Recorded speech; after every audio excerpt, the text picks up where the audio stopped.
Hi friends, ఈ ఎపిసోడ్లో మనం పుల్ కార్డ్ స్విచ్ గురించి మాట్లాడుకుందాం. ఈ పుల్ కార్డ్ స్విచ్ అనేది మనం ప్రతి కన్వేయర్ బెల్ట్ మీద చూడొచ్చు. సో ఎమర్జెన్సీ కండిషన్లో బెల్ట్ కన్వేయర్ని స్టాప్ చేయడమే పుల్ కార్డ్ స్విచ్ యొక్క మెయిన్ వర్క్ అనమాట. సో పేరులోనే ఉంది పుల్ కార్డ్. కార్డ్ అంటే రోప్ అనమాట.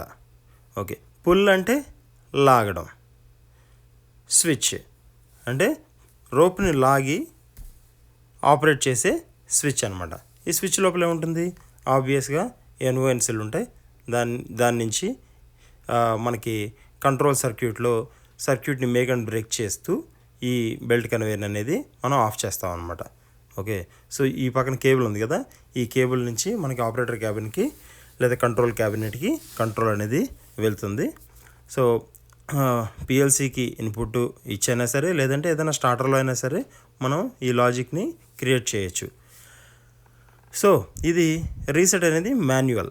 చూసారా, ఈ విధంగా మనం రీసెట్ చేయొచ్చు అనమాట.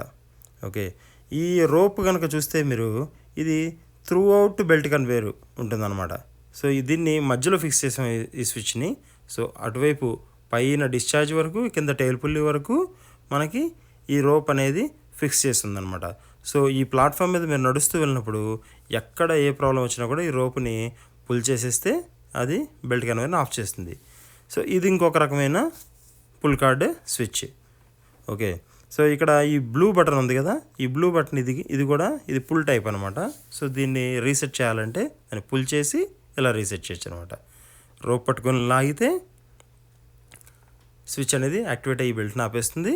ఇక్కడ ఈ బ్లూ బటన్ అంటే ఎవ్రీథింగ్ ఈజ్ ఓకే అనుకున్నప్పుడు ఆ బ్లూ బటన్ ప్రెస్ చేస్తే మనకి రీసెట్ అయిపోతుంది అనమాట. ఇది ఇంకొక type of pull rope switch. ఇది సస్పెన్షన్ టైప్ అనమాట. దీంట్లో మనం సర్టైన్ టెన్షన్ మెయింటైన్ చేయాల్సి ఉంటుంది. ఆ టెన్షన్కి తక్కువ ఉన్నా ఎక్కువ ఉన్నా ఈ స్విచ్ అనేది ఆపరేట్ అయిపోతుంది అనమాట. ఓకే, ఇందులో కూడా మధ్యలో బ్లూ బటన్ ఉంది కదా, దీంతో మనం ఈ స్విచ్ని రీసెట్ చేయొచ్చు.